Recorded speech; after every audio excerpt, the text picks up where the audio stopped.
आरती बघा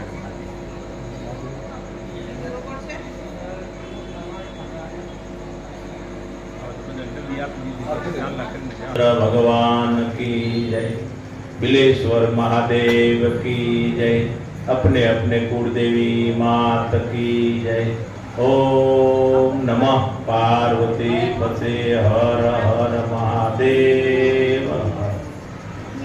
जय सद्गुरु स्वामी प्रभु जय सद्गुरु स्वामी सहजानंद दयालु सहजानंद दयालु बलवंत बहुनामी प्रभु जय सद्गुरु स्वामी। चरण सरोज तमारा वंदो कर जोड़ी प्रभु वंदो कर जोड़ी। चरणे शीश धर्याति चरणे शीश धर्याति दुख नाक्या तोड़ी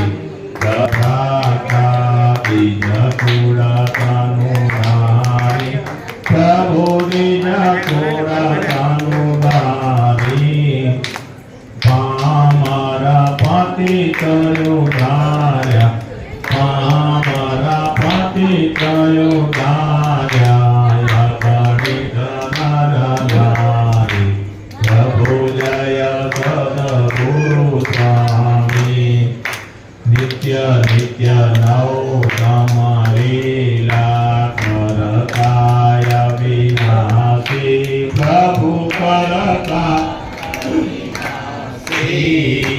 अड़सठ तीरथ कराए अड़सठ तीरथ कराए कोटि गया कापी प्रभु जय सद्गुरु स्वामी।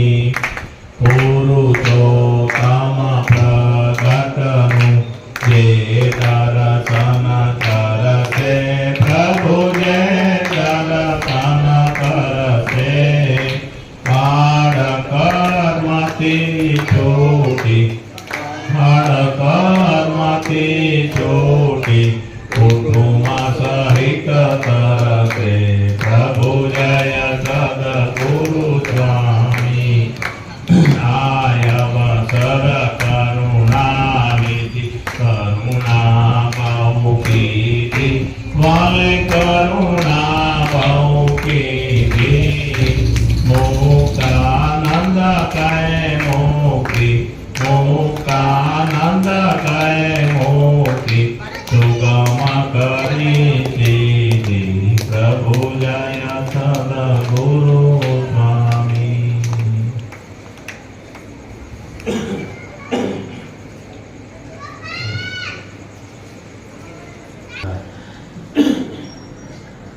वर्णी वेश रमणीय दर्शनम मंद हासुरी चरा नामजम पूजित सुर नरो श्री कृष्ण श्री वासुदेव नर नारायण प्रभु भक्ति धर्मात्मजो जन्मा कृष्ण करेलो कलियुगनो निग्रह।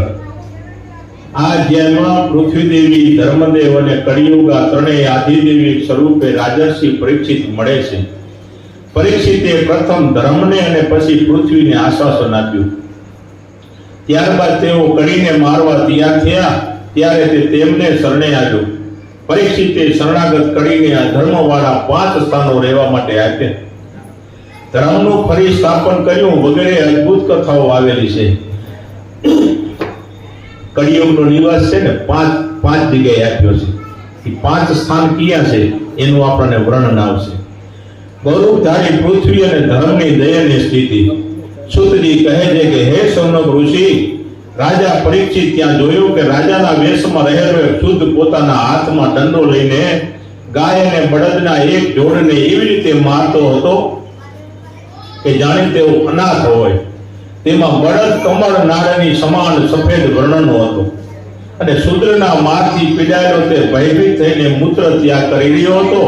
તે એટલો દુર્બળ થઈ ગયો હતો કે એક પગ ઉભેલો ધ્રુજી રહ્યો હતો. તેમજ યજ્ઞ માટે દૂધ, ઘી વગેરે પંચગવ્ય આપનારી ગાય પણ શૂદ્ર દ્વારા કરાતા પગના પ્રહારોથી અત્યંત પીડાઈ રહી હતી. આંસુઓથી તેનું મુખ એવી રીતે ભીનું થયું હતું કે જાણે તે પોતાનું વાસણું મરી જવાને કારણે રડી રહી હોય. તે અત્યંત દુબળી, પાતળી અને ભૂખી થવાના કારણે ઘાસ ખાવા માટે લાલિયત થઈ હતી.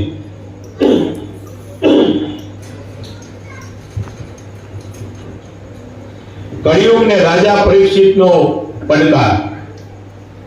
જો કળિયુગ છે ને, કળિયુગ ને પડકાર થઈ શકે એવા સંત જોવે, એવા રાજા ખપે, ભક્ત ખપે, મહાન બળવાન ઋષિ ખપે. કળિયુગ ને રાજા પરીક્ષિતનો પડકાર.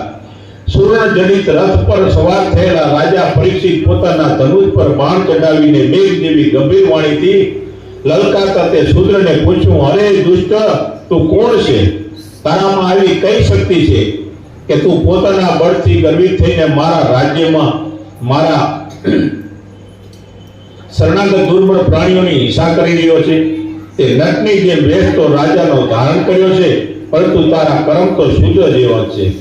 ગાંડીવધારી અર્જુન સહિત ભગવાન શ્રી કૃષ્ણ પોતાના ધામમાં પધારી ગયા છે, તેથી તું આ નિર્જન સ્થાનમાં નિરપરાધ પ્રાણીઓને મારવાનું દુસ્સાહસ કરી રહ્યો છે.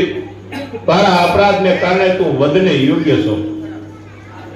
ધર્મદેવ અને પૃથ્વીદેવ પ્રત્યે રાજા પરીક્ષિતની સહાનુભૂતિ. રાજા પરીક્ષિત બળદને પૂછે છે, તમારો વર્ણકમળ નાળ જેવો સફેદ છે, 3 પગ ન હોવાથી તમે માત્ર એક પગથી વિચરણ કરો છો. તમારી આ સ્થિતિ જોઈને અમને ઘણું દુઃખ થાય છે. શું તમે બળદના રૂપમાં કોઈ દેવતા છો?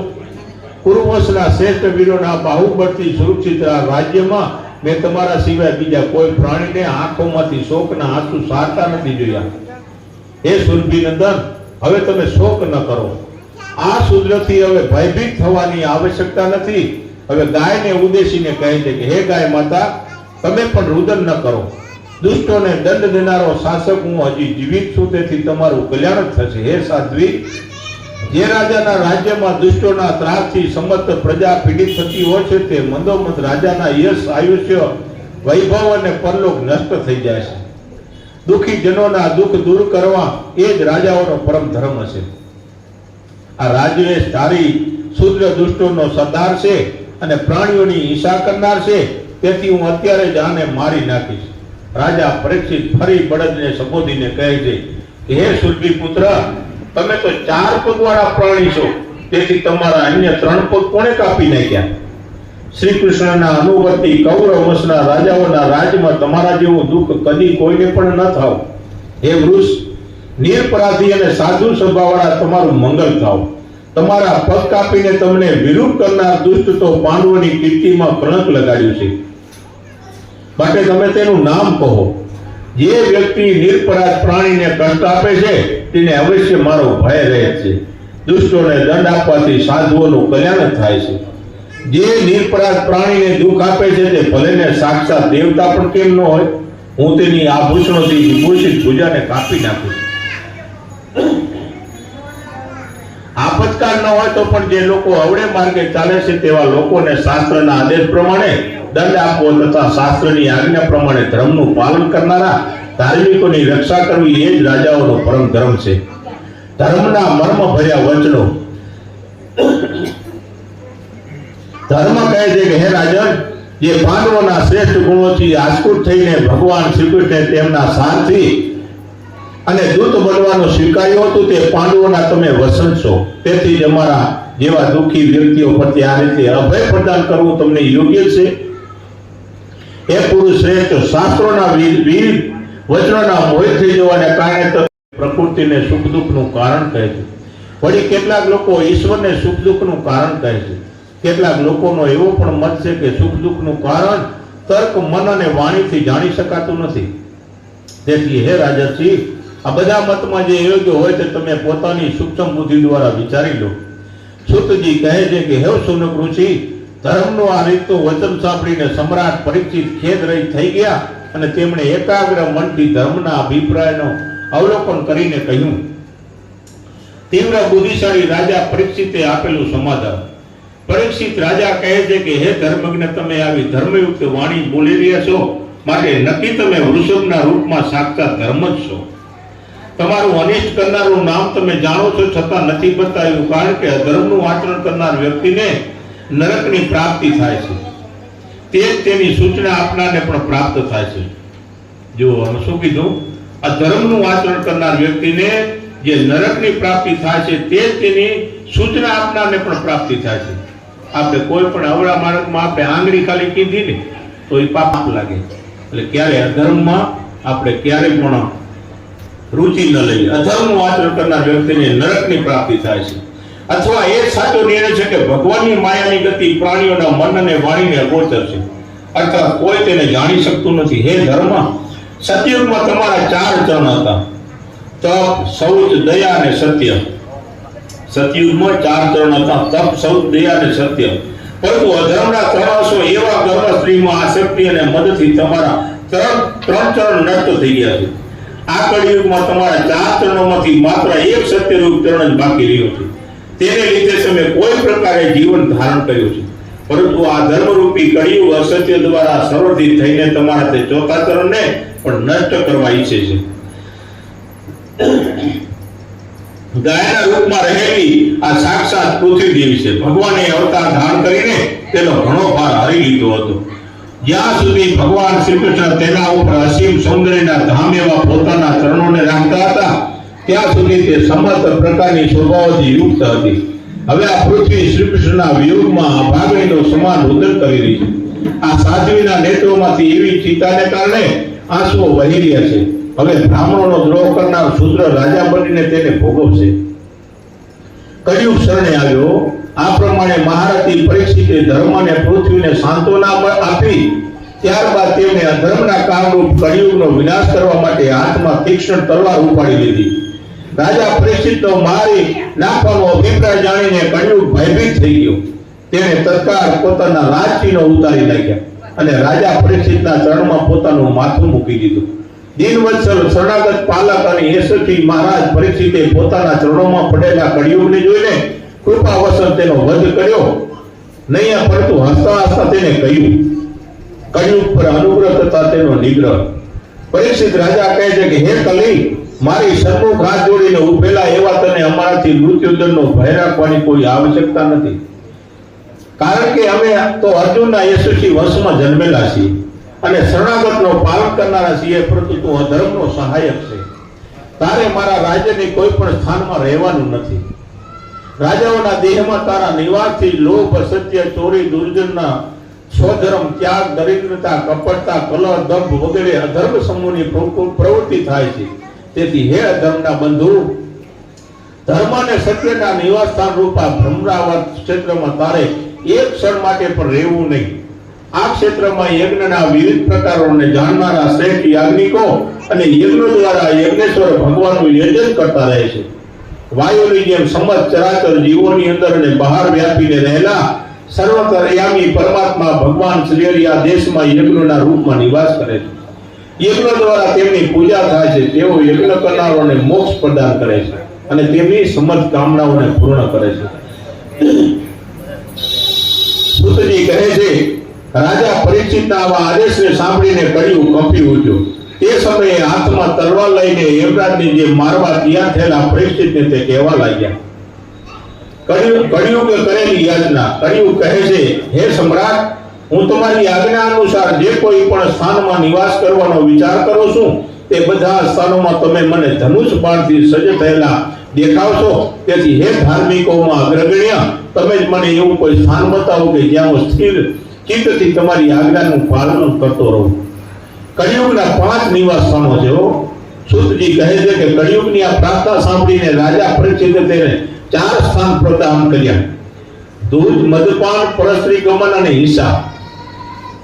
આ ચારે સ્થાનોમાં અનુક્રમે અસત્ય, મદ, અપવિત્રતા અને ક્રૂરતા આ ચાર અધર્મ નિવાસ કરે છે.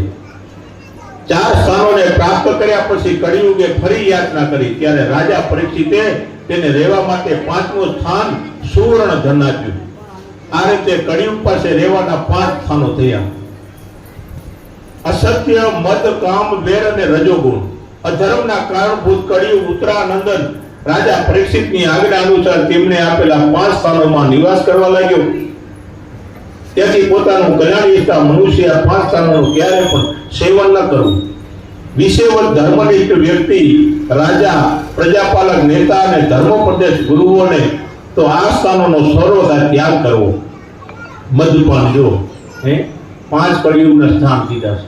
જે આપણે વ્યસન કરીએ ને એને મદપાન કહે. જે અમુક પીએ છે જે કેફી દ્રવ્ય એને મદપાન કહેવાય. મદપાન, પરસ્ત્રી ગમન, હા મોટામાં મોટું પાપ છે. દૂધ એટલે કે અભિમાન અને ગમન અને હિંસા. કોઈ પણ જીવની આપણે કીડીથી કરીને હાથી લગીની કોઈ પણ જીવની હિંસા કરીએ એ પણ એક કળિયુગનો વાસ છે. એમાં આ 4 સ્થાન અને 5મું છે સોનાનું સ્થાન કીધું. સોનું છે ને એ કળિયુગનું સ્થાન છે. હા 5મું સ્થાન આપ્યું છે કળિયુગને. સોનું જો ને એ ખોવાઈ જાય ને તો ઘરમાં ઝઘડો થાય. પહેરેલું હોય બહાર નીકળ્યો ને તો જીવનો જોખમ. હા સોના ઉપર બધાની નજર જાય. એ કળિયુગનો વાસ છે. આપણને એમ થાય કે વીડિયો સારી પહેર્યું છે, ચેન હારા પહેર્યા છે, પણ જીવનો જોખમ. હા દુઃખદાયી છે. હા સુખદાયી ભલે આપણને મનથી આપણે રાજી થાય કે સુખ મળ્યું, માયાની રૂપે સુખ છે, પણ ઓમ કળિયુગનો વાસ છે, દુઃખદાયી છે. ત્યારબાદ મહારાજ પરીક્ષિતે વૃષભનું રૂપ ધારણ કરનાર ધર્મના, તપ, શૌચ અને દયા આ 3 તૂટેલા ચરણોને ફરી જોડી દીધા અને પૃથ્વીને પણ પોતાના આશ્વાસન વચનો દ્વારા સંવર્ધિત કરી. હયાત ન હોવા છતાં રાજા પરીક્ષિતનો વર્તમાન કાળ જેવો પ્રભાવ. એવા રાજા પરીક્ષિત આ સમયે પોતાના રાજ સિંહાસન પર વિરાજમાન છે કે જે તેમના પિતામાં મહારાજ યુધિષ્ઠિર વનમાં જતી વખતે તેમને આપ્યું હતું.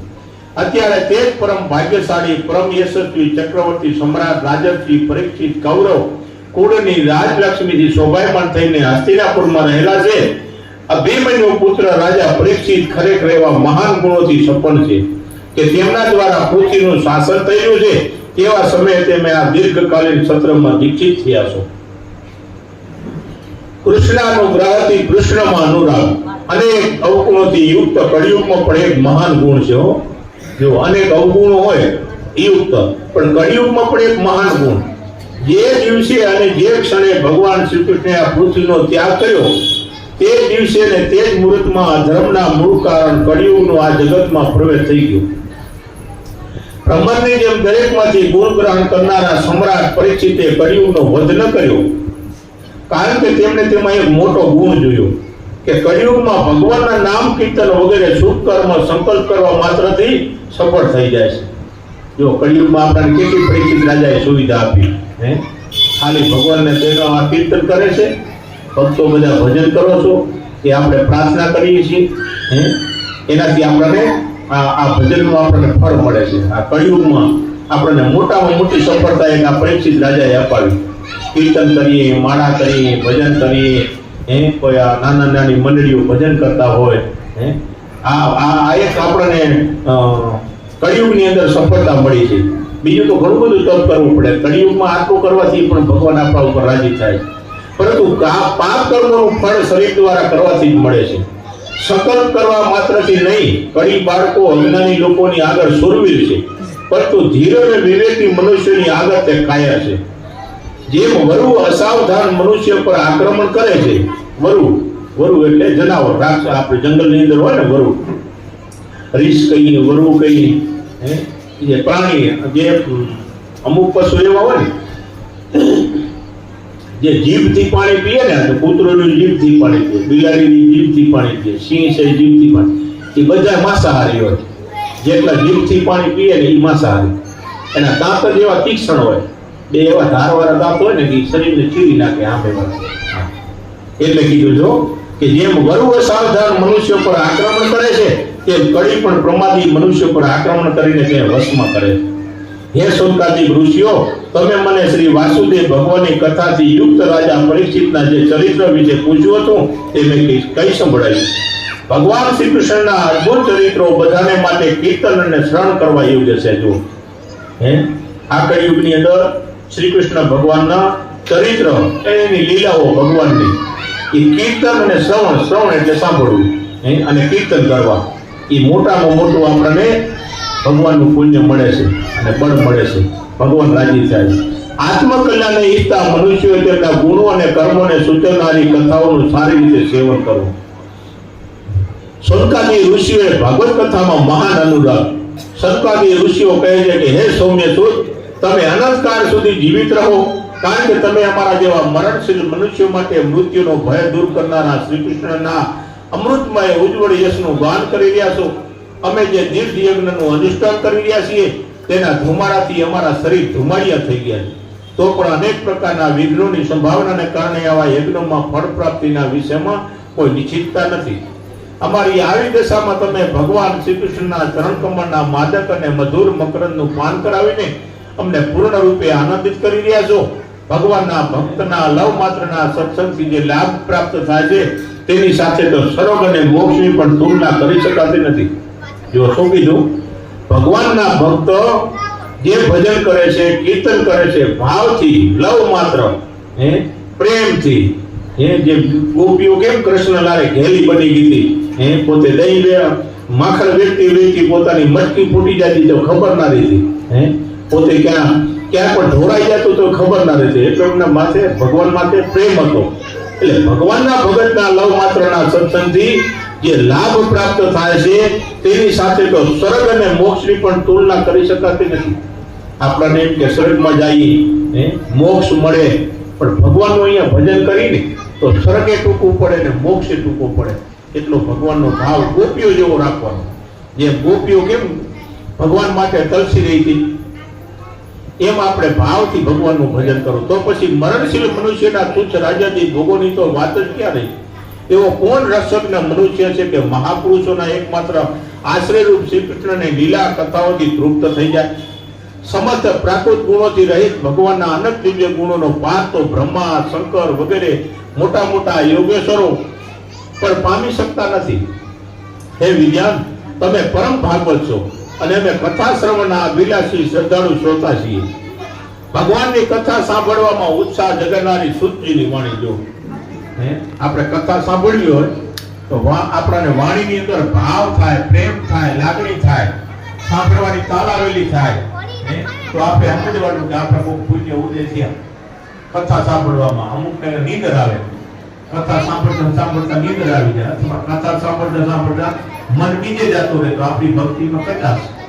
પણ જ્યારે આપણે કથામાં બેઠા હોય તે સારું એ શ્રવણ કરવું, જે શબ્દ આવે, જે શાસ્ત્રના શબ્દો આપણને કહે એ બધું સાંભળી અને જીવનમાં ઉતારીએ તો શુદ્ધિની વાણી છે એવી વિચારવાળી કે ભગવાનની કથા સાંભળવામાં ઉત્સાહ જગાડનારી શુદ્ધિની વાણી.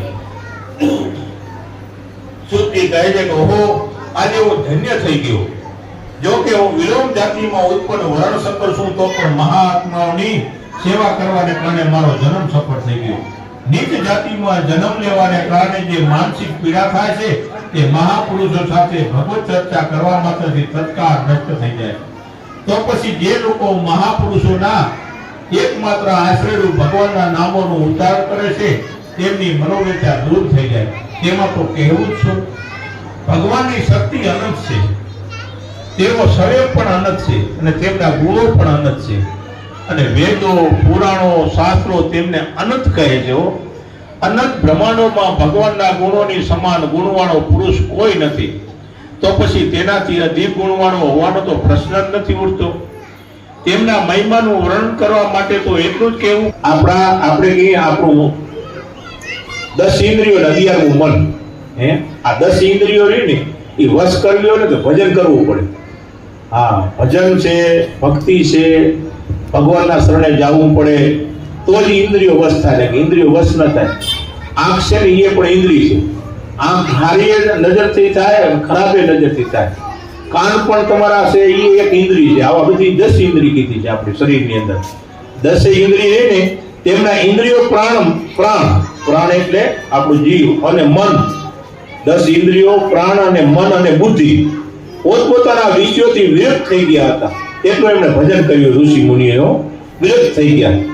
તેઓ જાગ્રત, સ્વપ્ન અને સુષુપ્તિ આ ત્રણેય અવસ્થાઓ પણ પોતાના આત્મામાં ભ્રમરૂપની ભાવના કરીને પરમાત્માનું કીર્તન કરી રહ્યા હતા અને તેથી સર્વે વિકારથી રહિત હતા. તે મુનિની જટા આમ તે વિખરાયેલી હતી અને તેમનું શરીર કૃષ્ણ મૃગ ચર્મથી ઢંકાયેલું હતું. તરસને કારણે રાજાનું ગળું સુકાઈ ગયું હતું. તેથી તેમણે સમાધિ અવસ્થામાં રહેલા મુનિ પાસે પાણીની યાચના કરી. રાજાએ જ્યારે જોયું કે મુનિએ તેમને બેસવા માટે તૃણનું આસન પણ આપ્યું નહીં, અધ્ય વગેરે કંઈ પણ પ્રદાન કર્યું નહીં, ત્યાં સુધી કે પ્રિય વચનોથી મેં હાર પહેરાયો હતો. બીજાને અંદરથી એમ થાય કે મને પહેરાયો તો સારું, તો એમને પહેરાયું એને મત્સર કહેવાય. મત્સર બહુ વામું બધા કરતા. હા, માનને વામું અને મત્સરે વામું. એટલે માન, મત્સર, ક્રોધ અને મત્સરનો ભાવ જાગ્યો. ક્યાંય પણ આપણે સન્માન થતું હોય, કોઈ પણ પ્રોગ્રામ હોય અને જે ભગત રહી જાય ને એમને અંદરથી એમ થાય કે એને થયું તો હું કેવું, મત્સર કહેવાય. જે તેમના જીવનમાં પહેલા ક્યારે પણ ઉદય થયો નહોતો, એ ક્યારે ના રાખવું. સાચો વિવેક જીવનમાં રાખવું હોય ને, સુખી થવું હોય ને, તો માન કે મત્સર કે અભિમાન કે ક્રોધ કાંઈ પણ હોવું ન જોઈએ. નિર્મળ જ રહેવાનું. ભગવાન જે સ્થિતિમાં રાખે એ સ્થિતિમાં રહેવું, એમાં કાંઈ ફરક નથી પડતો. ગમે એટલા મોટા થાય, સરવાળે શું, એકલા આવ્યા ને એકલા જવાનું. હા, કોઈનું કોઈ નથી. આપણે કોઈક ઋણાબંધથી આપણે બધા ભેગા થયા, પતિ પત્ની હોય, મા બાપ હોય, દીકરા હોય, દીકરી હોય, દીકરાની વહુ હોય, જમાઈ હોય, બધા ઋણાના બંધનથી આપણે ભેગા થયા. જો દીકરા હોય ને 2 હોય કે 4 હોય કે 5 દીકરા હોય તો બધાના સુખ આપણને ન મળે. કોક આપણને સારી સેવા કરે, પાણી પાય એવા હોય, કોક આપણને રોટલા જમાડે એવા હોય, દીકરાની બહુ સંસ્કારી હોય તો આપણને સારી સેવા કરે. અને અમુક દીકરા દુઃખદાયી હોય, ઋણબંધી, આપણે જેવા કર્મ કરીએ એનું ભોગવવું પડે. હા, એક આપણને સારું ફળ આપે, એક આપણને સુખ આપે ને એક બીજો દુઃખ આપતો હોય, તો એનાથી હરરી ન જવું ક્યારે. હા, કે આ મને દુઃખ આપે છે તો આને આપણે તિરસ્કાર દેવો, સુખ આપે નહીં, ભગવાનની ઈચ્છા. હા, જે સુખ હોય કે દુઃખ હોય સહન કરી લેવાનું. સહન શક્તિ બધાથી મોટામાં મોટી શક્તિ. ક્યાંય પણ તમારે જુઓ, શક્તિ છે ને, આપણે બધી શક્તિ જોઈએ પણ સહન શક્તિ બધાથી ઉત્તમ. જે સહન કરી જાય જીતે. હા, પણ એ ક્યારે આપણને સહન શક્તિ મળે, સારો વિવેક મળે, સારું આપણા નિર્મળ જીવન મળે? એ ક્યારે મળે? આપણા સત્સંગથી મળે, શાસ્ત્રથી મળે. સારા વાંચન કરવા, સારી સેવા કરવી, મોટા પુરુષનો આપણે આશરો લઈ, એની 2 વાતો સાંભળી. આ મોટા રહે ને, મોટા બધાને એમને અનુભવ થઈ ગયો હોય. 60 વર્ષ 70 વર્ષની ઉંમરના હોય ને એમને આપણને પોતે લીલે હુવે ને આપણને હુકે હુવરાવે. નાના હોય, ધાવણા હોય ત્યારે એકી પાણી કરી ગયા હોય તો માં બચારી એ પોતે લીલી ગોદડીમાં એમનું જીવન વિતાવે અને આપણને સૂકામાં સુવડાવે. અને પછી મોટા થાય ત્યારે કહી કે આપણે તમે કાંઈ સમજતા નથી. આપણે મોટા થાય ત્યારે માવતરને કહી દઈએ, દુઃખ કેટલું લાગે. એટલે ક્યાં એટલે ક્યારે પણ માવતરનું અપમાન ન કરવું, ખાસ ધ્યાન દેજો, એટલી મારી પ્રાર્થના છે. મોટાની તમે સલાહ લેજો, ક્યારે પણ અભિમાન ન કરવું, ક્યારે મોટાઈ ન કરવી. મારી પાસે ધન છે, પૈસા છે તો હું કામ શું, કાંઈ નથી આપણી પાસે. કે એ બધું આપનારો ભગવાન જ છે. ભગવાન જે આપે છે ને એમાં આપણે રાજી રહેવું, ક્યારે ગર્વ ન કરવો. જે છે એ ભગવાને આપ્યું છે, સુખથી રહેવાનું, બધાથી હળીમળી રહેવાનું. ક્યારે પણ આપણે મોટાઈ નહીં કરવાની. વિવેક રાખીને જીવન જીવશું તો ક્યારે ઘરમાં આપણને તકલીફ નહીં આવે, ક્યારે આપણા જીવનમાં પણ તકલીફ નહીં આવે. એટલે ખૂબ આપણને તો શાસ્ત્રો બધા સારી રીતે આપણને અનુભવ આપે છે. બધો જીવનમાં આપણે શાસ્ત્રનો અનુભવ લેશું ને તો ક્યારે આપણને તકલીફ નહીં પડે. પછી રાજા પરીક્ષિતે કરેલો પરિતાપો. શ્રુતિ કહે છે કે સમીપ ઋષિના આશ્રમથી પોતાના પૂર્વમાં પાછા આવ્યા અને પોતે કરેલા નિંદનીય કર્મ માટે રાજા પરીક્ષિતને ઋષિકુમારનો શાપ. તે સમીપ મુનિનો પુત્ર સુખી બાળક હોવા છતાં ઘણો તેજસ્વી હતો. તે બીજા ઋષિકુમારો સાથે રમી રહ્યો હતો. જ્યારે તેણે સાંભળ્યું કે રાજા પરીક્ષિતે તેના પિતાનું અપમાન કર્યું છે, ત્યારે તેણે પોતાના મિત્રની સામે જ કહ્યું, ઓહો, ભાગોથી પુષ્ટ થયેલા રાજાઓનો આ કેવો ધર્મ છે, જેમની તુલના સશિષ્ટ ખાનારા કાગડાઓ અને દ્વારરક્ષક કૂતરાઓ સાથે થઈ શકે છે, એવા રાજાઓ ઋષિઓના દાસ હોવા છતાં પણ પોતાના સ્વામી પ્રત્યે પાપાચરણ કરવા લાગ્યા છે. બ્રાહ્મણોએ આ ક્ષત્રિયોએ ને કૂતરાની જેમ દ્વારપાળના રૂપમાં નિયુક્ત કર્યા છે. ઘરના દરવાજા પર જેમ તેમનું સ્થાન નિર્દેશ કરાયેલું છે, તેઓ કઈ રીતે ઘરમાં ઘૂસીને સ્વામીના પાત્રમાં રાખેલું અન્ન ખાઈ શકે? સમસ્ત અધર્મીઓને દંડ આપનારા ભગવાન શ્રી કૃષ્ણના સૌધામગમન પછી મર્યાદાઓનો ભંગ કરનારા આવા લોકોને આજે હું દંડ આપું છું. તમે મારી તપ શક્તિ જુઓ. ઋષિકુમારની બંને આંખો ક્રોધથી લાલ થઈ ગઈ હતી. પોતાના મિત્રોને આ પ્રમાણે કહીને તેણે કૌશિક નદીના જળથી આચમન કર્યો અને વજ્રની સમાન વચનોનો પ્રયોગ કર્યો. જે કુલંગારે મર્યાદાનું ઉલ્લંઘન કરીને મારા પિતાનું આ રીતે અપમાન કર્યું છે, તેને મારી પ્રેરણાથી તક્ષક નાગ આજથી 7મા દિવસે દર્શે લ્યો. તક્ષક નાગ પુત્રની વાત સાંભળી સમીક ઋષિએ કરેલો પછાતાપ. આ પ્રમાણે સાપ આપીને તે ઋષિકુમાર પોતાના આશ્રમ આવ્યો અને પિતાના ગળામાં સાપ જોઈને અંતે દુઃખી થયેલો તે ઊંચ સ્વરે રુદન કરવા લાગ્યો. હે શુનક ઋષિ, અંગીરા ગોત્રમાં ઉત્પન્ન સમીક ઋષિએ પોતાના પુત્રનો રડવાનો અવાજ સાંભળીને ધીરે ધીરે પોતાની આંખો ખોલ્યો. સમીક ઋષિ પછી આંખો ખોલે છે પોતાના દીકરા આવ્યા પછી. તે સમયે તેમણે પોતાના ગળામાં મરેલો સાપ લટકતો જોઈને તેને દૂર ફેંકી દીધો અને પોતાના પુત્રને પૂછ્યું કે હે વત્સ, તું શા માટે કે રડે છે? શું કોઈએ તારું અનિષ્ટ કર્યું છે? આ વચનો સાંભળીને સુરકી કુમારે પોતાના પિતાને બધી વાત કહી સંભળાવી. પોતાના પુત્ર દ્વારા રાજાને અપાયેલા શાપની વાત સાંભળીને સમીક ઋષિ પ્રસન્ન થયા. કારણ કે રાજા પરીક્ષિત શાપને યોગ્ય ન હતા. તેમણે પોતાના પુત્રને કહ્યું કે અરે અબૂત બાળક, તે ઘણો મોટો અપરાધ કર્યો. ખરેખર ખેદની વાત છે કે તે રાજાના નાના એવા અપરાધને માટે આટલો મોટો દંડ લીધો. હે અલ્પ બુદ્ધિ, રાજા તો ભક્ત સ્વરૂપ કહેવાય છે, તેને સાધારણ મનુષ્ય જેવા ન જાણવા જોઈએ. હે રાજાના દુષસ, તેજના પ્રભાવથી સમસ્ત પ્રજા સુરક્ષિત રહીને નિર્ભરતાપૂર્વક સુખોનો ઉપભોગ કરે છે. હે વત્સ, રાજાનું નામ અને રૂપ ધારણ કરનારા ભગવાન અદ્રશ્ય થતા જ પૃથ્વી પર ચોરોનો ઉત્પાત વધી જશે. સમસ્ત પ્રજા રક્ષકહીન થઈને ઘેટાઓની જેમ ક્ષણવારમાં નષ્ટ થઈ જશે. પ્રજા રક્ષક રાજાના અભાવમાં ધન વગેરે લૂંટનારા ચોરો જ પાપ કરશે. આપણા શાપને યોગ્ય નતા. આ પાપનું કોઈ પ્રાયશ્ચિત ન જોઈને સમીક મુનિ ભગવાનને પ્રાર્થના કરવા લાગ્યા. હે ભગવાન, મારા અબોધ બાળકે આપના નિર્દોષ સેવકનો અપરાધ કર્યો છે. સર્વાંતર્યામી ભગવાન, આપ તમે તેની ક્ષમા કરો. ભગવાનના ભક્તો બીજા દ્વારા કરાયેલા અપમાન, દગાબાજી, ગાળાગાળી, આક્ષેપ અને મારપીટ વગેરે અપરાધોનો બદલો લેવા સમર્થ હોવા છતાં પણ કોઈ પ્રતિક્રિયા કરતા નથી. સત્પુરુષોનો ગુણગ્રાહી સ્વભાવ. આ પ્રમાણે મુનિ શ્રેષ્ઠ સમીક પોતાના પુત્રે કરેલા અપરાધનો બહુ પશ્ચાતાપ કરવા લાગ્યા. જ્યારે રાજા પરીક્ષિતે કરેલા પોતાના અપમાનરૂપ અપરાધનો તો તેમણે મનમાં ખ્યાલ પણ લીધો નહીં.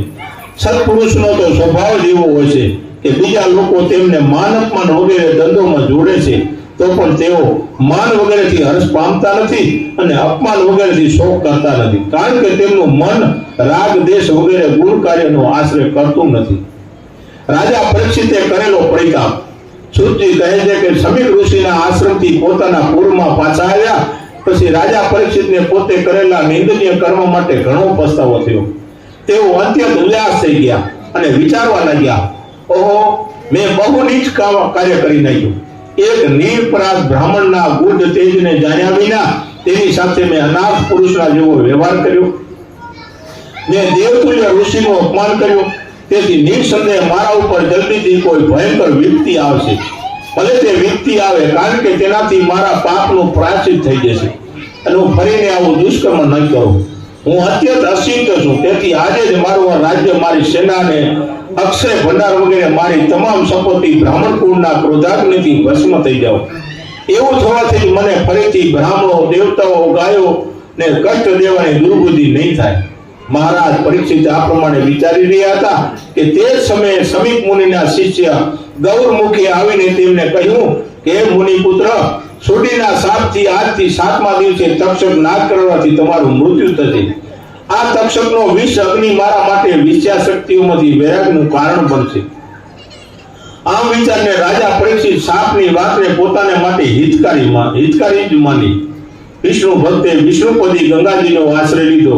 રાજા પરીક્ષિતે તો પહેલાથી જ વિચારી લીધું હતું કે આ મૃત્યુલોક સર્વવાદી દેવતાઓના લોક આ બને ત્યાં જ છે. તેથી તેઓ તે સુખોની કામનાનો ત્યાગ કરીને ભગવાન શ્રી કૃષ્ણના ચરણ કમળની સેવાને સર્વશ્રેષ્ઠ માનીને આમરણ અનશન વ્રત લઈને ગંગા કિનારે જઈને બેઠા. ભગવાન શ્રી કૃષ્ણના ચરણ કમળની પરાગથી મિશ્રિત તુલસી પત્રના સ્પર્શથી યુક્ત થઈ ભગવતી ગંગા સર્વસ્ફુટ થઈ જળ લઈને પ્રવાહિત થઈ રહ્યા છે. તેથી તેઓ લોકપાલો સહિત સમસ્ત જીવોને અંદરથી અને બહારથી પવિત્ર કરે છે. તેઓ કયો મરણાસન મનુષ્ય છે કે જે પવિત્ર ભાગીરથી ગંગાજીનું સેવન ન કરે? તેથી રાજા પરીક્ષિતે ગંગાજીના કિનારે આમરણ અનશન વ્રત લઈને સમસ્ત આસક્તિઓનો ત્યાગ કરી દીધો અને તેઓ મુનિઓની જેમ અનન્ય ભાવથી ભગવાન શ્રી કૃષ્ણના ચરણ કમળનું ચિંતન કરવા લાગ્યા. ભારત વર્ષના મહાન ઋષિઓનું ગંગા કિનારે આગમન. તે સમયે ત્રિલોકીને પાવન કરનારા અને અત્યંત પ્રભાવશાળી અનેક ઋષિઓ પોતાના શિષ્યો સાથે પધાર્યા. સત્પુરુષો તો સંયમ તીર્થ સ્વરૂપ હોય છે, તેથી તેઓ તીર્થયાત્રાના નિમિત્તથી સમસ્ત તીર્થોને પવિત્ર કરતા હોય છે. તે સમયે ત્યાં એક અત્રિ, વશિષ્ઠ ઋષિ, ચ્યવન, સરદાન, અરિષ્ટ નેમિ, ભૃગુ ઋષિ, અંગિરા ઋષિ, પરાશર ઋષિ, વિશ્વામિત્ર, પરશુરામ, ઉતથ્ય, ઇન્દ્રપ્રમથ, ઇંદ્રવા, મેઘાતિથિ, દેવલ, આસ્તિપેન, ભારદ્વાજ, ગૌતમ, પીપલાદ, મૈત્રેય, ઔરવ, કવચ, અગસ્ત્ય, દીપાયન, વેદવ્યાસ, ભગવાન નારદ અને એ સિવાય બીજા પણ ઘણા બધા દેવર્ષિઓ, બ્રહ્મર્ષિઓ અને અરુણ વગેરે રાજર્ષિઓ પધાર્યા હતા. આ પ્રમાણે જુદા જુદા ગોત્રોના મુખ્ય ઋષિઓને એકત્ર થયેલા જોઈને રાજાએ તે સૌનો યથાયોગ સત્કાર કર્યો અને તેમના ચરણોમાં મસ્તક નમાવીને પ્રણામ કર્યા. ત્યાર પછી જ્યારે તે બધા ઋષિઓ સુખપૂર્વક પોતપોતાના આસનો પર બેસી ગયા ત્યારે રાજા પરીક્ષિતે તેમને ફરીથી પ્રણામ કર્યા અને તેમની સન્મુખ ઉભા રહીને શુદ્ધ હૃદયથી બે હાથ જોડીને પોતે જ કંઈક કરવાનું મનમાં ધાર્યું હતું તે તેમની આગળ નિવેદન કરવા લાગ્યા. જો આપણે આ બધા ઋષિઓના નામ લીધા, કેટલા નામ લીધા આપણને યાદ નથી રહેતા. એમણે બધો રાજપાટ ત્યાગ કરીને પોતે જંગલની અંદર બેઠા, ગંગા કિનારે બેઠા અને તપ કર્યા. એના નામ આવ્યા. કરોડપતિના ક્યાં નામ આવે? શાસ્ત્રમાં નહીં આવે. નરસિંહ મહેતાનું નામ આપણે સાંભળ્યું છે. નરસિંહ મહેતા રહ્યા એ બધે ભજન ગાવા જતા. ગમે એને ક્ષત્રિયોને તેમના હિંસક અને નિંદિત કર્મોને કારણે પોતાના ચરણ પ્રક્ષાલનથી પણ વંચિત રાખે છે. તે મહાપુરુષોએ આજે મારા પર મોટી કૃપા કરી ગયો. ખરેખર આજે હું સમસ્ત રાજાઓમાં ધન્યતમ થઈ ગયો છું. ભગવાને જ મારા પર કૃપા કરી છે, કારણ કે સદા ઘરમાં દર્શક ચિત્તવાળા અને બ્રાહ્મણોનું અપમાન કરનારા મારા પાપનું નિવારણ કરવા માટે છુડી મુનિના સાપના રૂપમાં સ્વયં ભગવાન જ પધાર્યા છે. આ સાપ વૈરાગ્ય ઉપજાવનારો છે. તે પરાવર શેષ ભગવાનમાં આસક્ત થયેલો મનુષ્ય તત્કાળ મોક્ષને પામે છે. હે બ્રાહ્મણો, તમે મહર્ષિઓ અને ભગવતી ગંગાજી મને શરણાગત જાણીને મારા પર કૃપા કરો. કે બધા સંતો પાસે પોતે વંદન કરે છે, વિનંતી કરે છે અને ગંગાજી પાસે વિનંતી કરે છે કે હે મહર્ષિઓ, તમે ભગવતી ગંગાજી અને તમે મને શરણાગત જાણીને મારા પર કૃપા કરો. મારું ચિત્ત તો ભગવાનના ચરણોમાં પરોવાઈ ગયું છે. હવે સુક્તિ મુનિનો મોકલેલો તક્ષક સમયમાં આવીને મને ડસે અથવા કોઈ બીજા સ્વરૂપે આવીને મને ડસે એની મને વ્યથા નથી. તમે માત્ર કૃપા કરીને મને કૃષ્ણ કથામૃતનું પાન કરાવો. આપ સૌ બ્રાહ્મણોના ચરણોમાં નમસ્કાર કરીને હું એ જ પ્રાર્થના કરું છું કે મને ભગવાન શ્રી કૃષ્ણના ચરણ કમળમાં પ્રેમ લક્ષણા ભક્તિ થાવ. જો બધાથી ઉત્તમમાં ઉત્તમ ભક્તિ પ્રેમ લક્ષણા. હા, જે પ્રેમ છે ને એના જેવું કોઈ નથી. તમે ગમે એવો નાનો માણસ હોય, મોટો માણસ હોય, એનાથી તમે હસતા હસતા પ્રેમથી વાત કરશો ને તેનું તમે દિલ જીતી લેશો. પણ મોઢું આપણું જો હસતું ન હોય, પ્રેમથી ન હોય, થોડુંક ઓલું ચડેલું હોય અને ગમે એવી વાતો કરશો તો ઓલાને આનંદ નહીં આવે. પણ જે હસતો ચહેરો હશે, આનંદથી વાત કરતો હશે, એ પ્રેમ લક્ષણા ભક્તિ છે. એ ગમે એવા હશે ને તો એને ભાવ જાગશે કે આ માણસ બરાબર છે. પ્રેમથી જ વાત કરવાની, ભાવથી. જે ભગવાનને ગોપીઓ કેમ રાજી કરી લીધા? ગોપીઓ બધા પ્રેમ લક્ષણા ભક્તિ હતી ગોપીઓમાં. એટલે ભગવાનને પોતે સાક્ષાત પોતે એમને ભજી લીધા હતા. એટલે હંમેશા પ્રેમ લક્ષણા ભક્તિ કરવી, તેમના ચરણાશ્રિત સત્પુરુષોનો સંગ પ્રાપ્ત થાવ અને જો મને ફરી આ સંસારમાં જન્મ લેવો પડે તો દરેક જન્મમાં મને તમારા જેવા મહાપુરુષો પંથી મૈત્રી થાવ. પરીક્ષિતનો દ્રઢ નિશ્ચય જોઈને દેવતાઓએ અને ઋષિઓએ તેમને અનુમોદન આપ્યું. આવો દ્રઢ નિશ્ચય કરીને પરમ ધીર એવા મહારાજ પરીક્ષિતે પોતાના પુત્ર જન્મે જઈને રાજ્યનો ભાર સોંપી દીધો અને પોતે ગંગાજીના દક્ષિણ તટ પર પૂર્વ દુર્ભાષણ ઉપર ઉત્તર દિશા તરફ મુખ રાખીને બેઠા હતા. દુર્ભાષણ જો આપણે દુર્ભાષણામાં શાસ્ત્રમાં કીધું છે, આપણે દેશી ભાષામાં ડાભડો કહી. ડાભડો છે ને પવિત્ર છે. ગમે ત્યારે ચંદ્રગ્રહણ હોય કે સૂર્યગ્રહણ હોય ત્યારે આપણે ડાભડો લઈ આવીને પાણીની અંદર મૂકીએ એટલે પવિત્ર થાય. ડાભડાનું આસન છે ને, આવો દિનેશ જય સ્વામિનારાયણ રાખી. જ્યારે ડાભડાનું આસન છે ને બધાથી ઉત્તમ છે. દુર્ભાષણ કીધું જ્યારે પોતે ગંગાજીના દક્ષિણ તટ પર પૂર્વ દુર્ભાષણ પર ઉત્તર દિશા તરફ મુખ રાખીને બેઠા હતા. જ્યારે રાજા ધીરાજ પરીક્ષિત આ પ્રમાણે આમરણ અનશન વ્રત લઈને બેસી ગયા ત્યારે સ્વર્ગના દેવતાઓ તેમની પ્રશંસા કરતા થકા હર્ષોલ્લાસથી પૃથ્વી પર પુષ્પ વૃષ્ટિ કરવા લાગ્યા અને વારંવાર તેમના નગારા વગાડવા લાગ્યા. ત્યાં ઉપસ્થિત બધા જ મહર્ષિઓએ રાજા પરીક્ષિતના સંકલ્પની પ્રશંસા કરીને ધન્ય હો કહીને તેમનું અનુમોદન કર્યું. ઋષિઓ તો હંમેશા જીવ ઉપર અનુગ્રહ કરવાના સ્વભાવવાળા જ હોય છે. સત્પુરુષોને પણ પ્રશંસા કરવા યોગ્ય ગુણોથી યુક્ત રાજા પરીક્ષિતને તે મહર્ષિઓ કહેવા લાગ્યા, હે શ્રેષ્ઠ રાજર્ષિ, ભગવાનના નિત્ય સાનિધ્યમાં રહેવાની ઈચ્છાથી જે પાંડવોએ મોટા મોટા રાજાઓના મુક્તોથી પરિસેવિત સાર્વભૌમ સિંહાસનનો સહજતાથી ત્યાગ કરી દીધો હતો, તે કૃષ્ણ અનુયાયી પાંડવોના વશમાં તમે જન્મ ધારણ કર્યો છે. તેથી મહારાજા પરીક્ષિત પોતાના દેહનો ત્યાગ કરીને માયાના દોષ અને શોકથી રહી ભગવાનના પરમધામમાં ન સીધાવે ત્યાં સુધી આપણે બધા અહીં જ રહીશું. પરીક્ષિતે ઋષિઓને પૂછેલા પ્રશ્નો. ઋષિઓને પરીક્ષિત રાજા પ્રશ્ન પૂછે છે. ઋષિઓના અમૃતની સમાન મધુર, ગંભીર, અર્થવાળા, સત્ય અને પક્ષપાત રહિત વચનોને સાંભળીને રાજા પરીક્ષિતે તેમનું અભિવાદન કર્યું અને ભગવાનના મનોહર ચરિત્રો સાંભળવાની ઈચ્છાથી તેમને કહેવા લાગ્યા, હે ઋષિઓ, મારા પર અનુગ્રહ કરવા માટે તમે બધા ચારે દિશાઓમાંથી અહીં પધાર્યા છો. તમે સત્યલોકમાં રહેનારા મૂર્તિમાન વેદો સમાન છો. બીજા પર નિસ્વાર્થ અનુગ્રહ કરવા સિવાય લોક કે પરલોકમાં તમારો બીજો કોઈ સ્વાર્થ નથી. એ બ્રાહ્મણો, તમારામાં પૂર્ણ વિશ્વાસ રાખીને પોતાના કર્તવ્યના વિષયમાં પ્રશ્ન પૂછું છું. હે વિદ્વાનો, તમે વિચારીને કહો કે માનવ માત્રને નિરંતર શું કરવું જોઈએ અને તેમાં પણ જેનું મૃત્યુ નીકળશે તેવા મનુષ્યો માટે કાયા, વાણી અને મનથી કરવા યોગ્ય શુદ્ધ કર્તવ્ય કયું છે? જો પરીક્ષિત રાજા ઋષિઓને પૂછે છો, તેમાં પણ જેનું મૃત્યુ નીકળશે તેવા મનુષ્યો માટે કાયા એટલે આપણે વાણી અને મન આ કરવા યોગ્ય શુદ્ધ કર્તવ્ય કયું છે? કે આ બધું સુધારવું હોય આપણે તો આપણે શું કર્તવ્ય કરવું પડે એવો પ્રશ્ન કરે છે પરીક્ષિત રાજા ઋષિઓ પાસે. મહાન વિભૂતિ શ્રી સુખદેવજીનું આગમન અને તેમના અલૌકિક લક્ષણોનું વર્ણનો સુખદેવજી મહારાજ પધારે છે. આ પ્રમાણે રાજા પરીક્ષિતે પ્રશ્ન પૂછ્યો. તે સમયે કોઈની પણ અપેક્ષા નહીં રાખનારા વ્યાસપુત્ર ભગવાન શ્રી સુખદેવજી મહારાજ સ્વેચ્છાથી પૃથ્વી પર વિચરણ કરતા ત્યાં પધાર્યા. તેઓ બાહ્ય વિષયોથી વિરક્ત વર્ણ અને આશ્રમના બાહ્ય ચિહ્નોથી રહિત તથા ભ્રમાત્મક સ્વમાનુભૂતિથી સંતુષ્ટ હતા. અવધૂતનો વેશ ધારણ કરનારા તેઓ બાળકો અને સ્ત્રીઓથી ઘેરાયેલા હતા. તેમની ઉંમર 16 વર્ષની હતી. તેમના ચરણ, હાથ, સાથળ, ભુજા, ખંભા, કપોળ બીજા સર્વે અંગો અત્યંત કોમળ હતા. તેમના નેત્રો વિશાળ, નાક થોડું ઊંચું, કાન પ્રમાણસર અને ભ્રકુટી મનોહર હતી. તેમનું મુખ મંડળ અને અત્યંત શોભાયમાન હતું અને તેમનો કંઠ તો જાણે 3 રેખાઓથી અંકિત સુંદર શંખજ હતો. તેમની આંગળી માંસથી ઢંકાયેલી, વક્ષસ્થળ વિશાળ અને ઉન્નત, નાભી વમળ જેવી ઊંડી તથા ઉદર ત્રિવેણીથી યુક્ત અતિ સુંદર હતો. તેમની ભુજાઓ જાનુ પર્યંત લાંબી હતી અને તેમના સુંદર મુખમંડળ પર વાંકડિયા વાળ વિખરાયેલા હતા.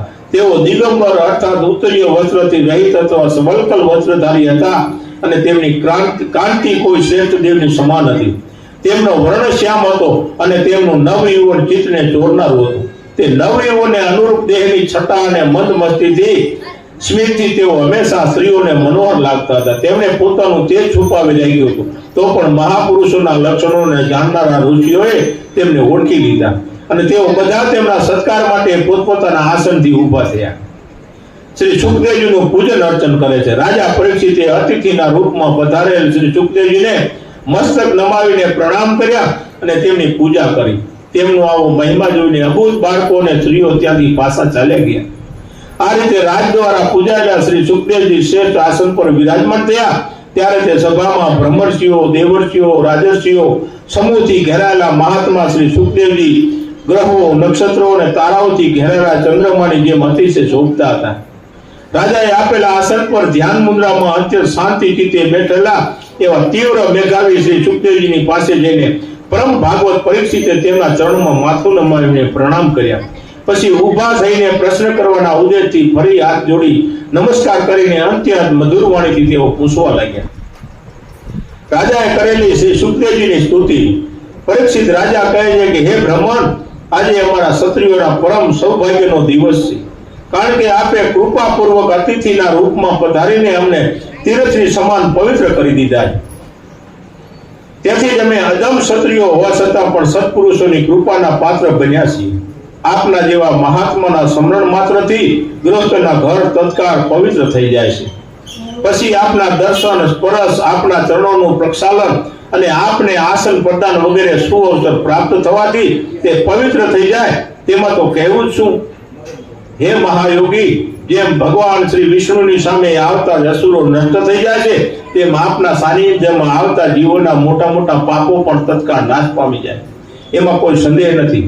પાંડવોના પ્રિય ભગવાન શ્રી કૃષ્ણ અવશ્ય મારા પર પ્રસન્ન છે. તેમણે પોતાના ફરિયાદ ભાઈઓની પ્રસન્નતા માટે તેમના કુળમાં જન્મેલા મને પણ બંધુરૂપમાં સ્વીકાર્યા છે. જો ભગવાન શ્રી કૃષ્ણની કૃપા ન હોત તો આપના જેવા વનવાસી અને સામાન્ય લોકોથી અલક્ષિત રહીને વિચરણ કરનારા પરમ સિદ્ધ પુરુષનો સદૈવ પધારીને મારા જેવા મરણાસન પ્રાકૃત મનુષ્યને દર્શન દેવું એ કઈ રીતે સંભવ થાત? પરીક્ષિત રાજાનો પ્રશ્ન છે. તેથી જ યોગ્યના પરમ ગુરુ એવા આપને હું મુક્તિના સાધન વિશે પ્રશ્ન કરું છું. આપણે મુક્તિ મેળવી હોય એના સાધન વિશે કે હું પ્રશ્ન પૂછું છું. આ લોકમાં જે મુમુક્ષુ મરણાસન થયેલો હોય તેને મોક્ષ પ્રાપ્ત કરવા માટે શું કરવું જોઈએ? મુમુક્ષુ કેને કહેવાય ખબર હે? જેને ભગવાન પ્રત્યેની પ્રીતિ હોય અને ગુરુ ધારણા કરી હોય એ મુમુક્ષુ જીવે કહેવાય. હા, આપણે કહીએ છીએ ને, કોક અમુક વાતમાં કહેતા હોય ને, ભાઈઓ વર્તા હોય કે જા જા નુગરા. નુગરા એટલે એનો શબ્દ શું? ગુરુ વગરનો એ નુગરો કહેવાય. બેનો બોલતા હોય જા જા કે નુગરી. તો ગુરુનો ધારણા ન કરી નુગરી કહેવાય. જ્યારે ગુરુનું ધારણ કરે અને પોતાનામાં મુમુક્ષા આવે એને રુચિ કહેવાય, કે સત્સંગનું ઘર કહેવાય, સમજણનું ઘર કહેવાય. આ ભક્તિ કાલે વાત કરી હતી, એ સમજણનું ઘર કહેવાય. જ્યારે સમજણનું ઘર આવે ને ત્યારે આપણો અવતાર સમજી લેવાનો કે આપણો બીજો અવતાર આવ્યો. હા, જ્યારે સત્સંગની અંદર આપણને થોડો ભાવ ને પ્રેમ ને જાગ્યો એટલે આપણે સમજી લેવાનું કે આપણો બીજો અવતાર થયો. મનુષ્ય અવતાર અલગ અને મુમુક્ષુ અવતાર અલગ. મુમુક્ષુ ક્યારે થાય? સતના શરણે જાય અને સતના ગુરુ ધારણા કરે અને પોતાની ખબર પડે કે જીવ શું છે. જો સ્વામિનારાયણ ભગવાને વાત કરી છે 20મા વચનામૃતમાં. એના વચનામૃત છે ને 273 સ્વામિનારાયણ ભગવાન. એમાં 20મા વચનામૃત ક્યારે વાંચજો. શાસ્ત્ર આપણે ગુરુકુળમાં છે, દિનેશભાઈ ક્યારે વચનામૃત ભગતને વાંચવું હોય તો અપાવજો.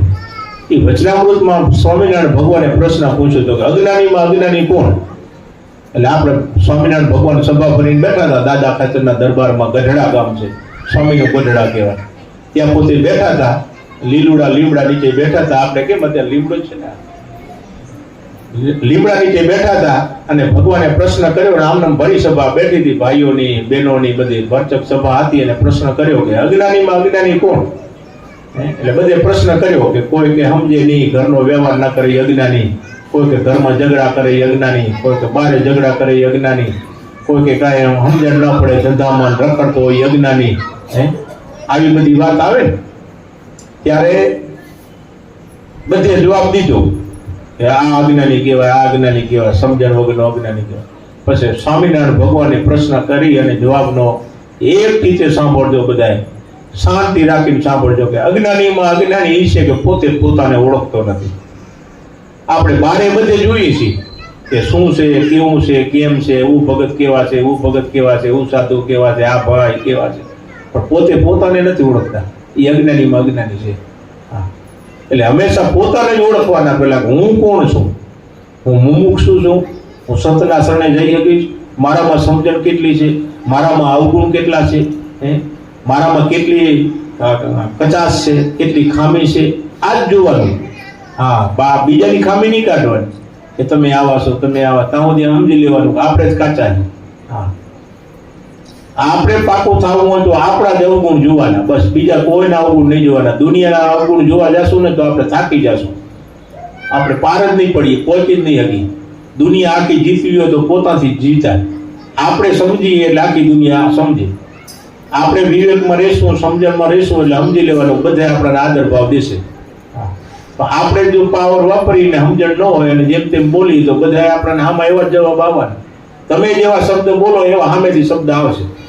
આપણે સારા બોલશો તો આપણને સામે સારા શબ્દ આવશે, ખરાબ બોલશો તો આપણે સામેથી ખરાબ શબ્દ આવશે. કોઈ માણસ બે જણા ટચલ કરતા હોય, એક ભાઈ ખરાબ બોલે એટલે સામે વાળો કેવું બોલે, એવું એનાથી હવાયું બોલે ખરાબ. એટલે સમજી લેવાનું કે આપણે શબ્દ નબળા વાપર્યા તો સામે વાળો આપણાથી સવાયા શબ્દ નબળા વાપરશે, ખરાબ બોલશે. આપણે સારા શબ્દ વાપર્યા તો સમજી લેવાનું કે એ માણસ આપણને પણ ભાવથી સારા શબ્દ આપશે. આ એક જીવનમાં યાદ રાખવાનું. હા, આપણાથી જ શરૂઆત કરવાની કે હું કેવો છું, હું કેમ બોલું, હું સામેવાળાને કેવું કેમ સારું લાગે, એ જ આપણે વિચારવાનું. બસ, તો આપણે સમજી લેવાનું કે આપણા ઉપર ભગવાનની કૃપા થઈ. જો આપણે કહીએ હું કાંક છું તો આપણે રહી ગયા, સમજી લેવાનું. તો રાવણ કેમ કે હું છું, હુંકારમાં પોતાનો નાશ થઈ ગયો. તો ક્યારે પણ હુંકાર ન કરવો, બસ આપણી સમજણ સારી રાખવી. એટલે પરીક્ષિત રાજાનો પ્રશ્ન છે, તેથી યોગીના પરમ ગુરુ એવા આપને હું મુક્તિના સાધન વિશે પ્રશ્ન પૂછું છું કે આ લોકમાં જે મુમુક્ષુ મરણાસન થયેલો હોય તેને મોક્ષ પ્રાપ્ત કરવા માટે શું કરવું જોઈએ? તો કહે છે કે હે પ્રભુ, તમે કૃપા કરીને એ પણ કહો કે તે મરણાસત્ર મુમુક્ષુને કોનું શ્રવણ, કોનો જાપ, કોનું સ્મરણ, શ્રવણ એટલે સાંભળવું, કોનો જાપ એટલે કે માળા કરવી. આપણે બધી બહેનો ભાઈઓ બધા જે માળા કરતા હોઈએ તો કે કોનો જાપ કરવો, કોનું સ્મરણ કરવું મનની અંદર, કોનું ભજન અને કયું કાર્ય કરવું જોઈએ. સારું કાર્ય આપણે કરવું તો કે કયું કાર્ય કરવું જોઈએ, તેમણે કોનો ત્યાગ કરવો જોઈએ. હા, એ કહે નહીં કે હું આમ કરું છું, પણ એના તાકાત અનેરી હોય, બોલે એ થાય. પારસમણી રૂપિયો ક્યારે એને તપાવવા નહીં. હા, તપાવવાથી અગ્નિ જેવા છે, એને ક્રોધમાં ન લેવા, રાજીપુર લઈ લેવું હંમેશા. એટલે આ પરીક્ષિત રાજા પોતે પ્રશ્ન કરી અને આ બધું કાર્ય માંગે છે કે હે બ્રહ્મણ, આપનું દર્શન તો અત્યંત દુર્લભ છે, કારણ કે આપ તો એક ગોદોહન માત્ર ગૃહસ્થના ઘર આંગણે રોકાવો છો, માટે કૃપા કરીને આ ક્ષણે જ મારા પ્રશ્નનો ઉત્તર આપો. સુરજી કહે છે કે આ પ્રમાણે પરીક્ષિત રાજાએ જ્યારે મધુર વાણીથી સંભાષણ અને પ્રશ્નો કર્યા ત્યારે ધર્મના તત્વને જાણનારા ભગવાન વ્યાસપુત્ર શ્રી સુખદેવજી રાજાને પ્રશ્નના ઉત્તર આપવા લાગ્યા. વ્યાસપુત્ર શ્રી સુખદેવજી છે ને પછી રાજાને પ્રશ્ન આપે છે, બધા જવાબ આપે છે. એ આપણે કેટલા વાગ્યા?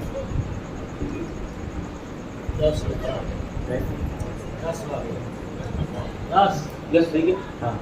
હા, કાલે સુખદેવજી મહારાજ પરીક્ષિત રાજાને શું શું કહે છે એની આપણે વાણી સાંભળશું. અત્યારે આ કથાને આપણે વિરામ આપશું. બોલો કૃષ્ણ કનૈયા લાલ કી, સ્વામિનારાયણ ભગવાન કી, रामचंद्र भगवान की, बिलेश्वर महादेव की, अपने अपने माता पिता की, अपने अपने कुलदेवी मात की जय। ओम नमः पार्वती पते हर हर महादेव हर। जय स्वामीनारायण।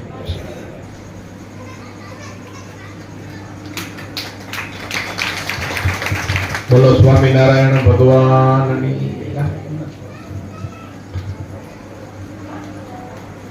ने मराठा करिया तमे जमो ने मराठा करिया तमे जमो जमो ने मराठा करिया तमे जमो ने मराठा કરિયા હરિવાર મારે હાથે જમાડું હરિવાર મારે હાથે જમાડું સુંદર લાડુ ચાકરિયા તમે જમો ને મારા ઠાકરિયા તમે જમો જમો ને મારા ઠાકરિયા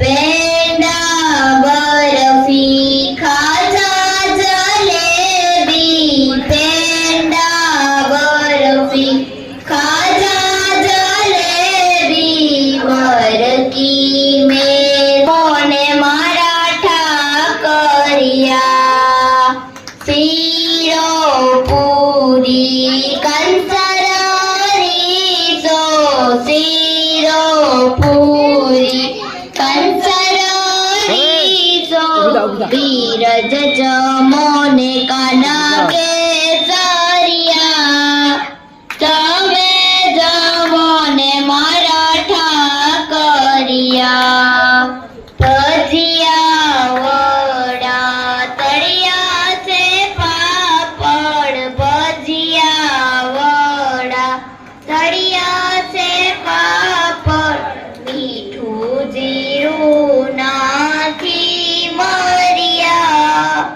તમે જમો ને મારા ઠાકરિયા શાક પાક સુંદર રમજો શાક પાજો રાય તણા સુંદરી ધરિયા તમે જમો ને મારા ઠાકરિયા આંબા મોરનો ભાતાનું પમાંબા સાકર જમો ગીર ધરિયા તમે જમો ને મારા ઠાકરિયા તમે જમો જમો ને મારા ઠાકરિયા તમે જમો ને મારા ઠાકરિયા વધે તે પ્રેમાનંદ ને આપો વધે તે પ્રેમાનંદ ને આપો સર્વ કુંવર રંગના ભર્યા તમે જમો ને મારા ઠાકરિયા શ્રી સહજાનંદ સ્વામી મહારાજની જય લેતા જાઓ રે સાવરિયા બીડી પાનન કી કાથો ચૂનો વારી લવિંગ સોપારી એલચી મંગાવું મુલેતા નન કી લેતા જાઓ રે સાવરિયા બીડી પાનન કી એક એક બીડી મોરે સાસુ નણંદ કી એક એક બીડી મોરે સાસુ નણંદ કી दूसरी बीड़ी मोरे लालन की लेता जाओ रे सावरिया बीड़ी पानन की आवो श्री कृष्ण हरि पाठे बेसाडू आवो श्री कृष्ण हरि पाठे बेसाडू बाजी खेलाऊ सारी रे लन की लेता जाओ रे सावरिया बीड़ी पानन की प्रेमानंद करे आप प्रसादी प्रेमानंद करे आप प्रसादी एटलिया रज दोरे दासन की लेता जाओ रे सावरिया बीड़ी पानन की लेता जाओ रे सावरिया बीड़ी पानन की श्री सहजानंद स्वामी महाराज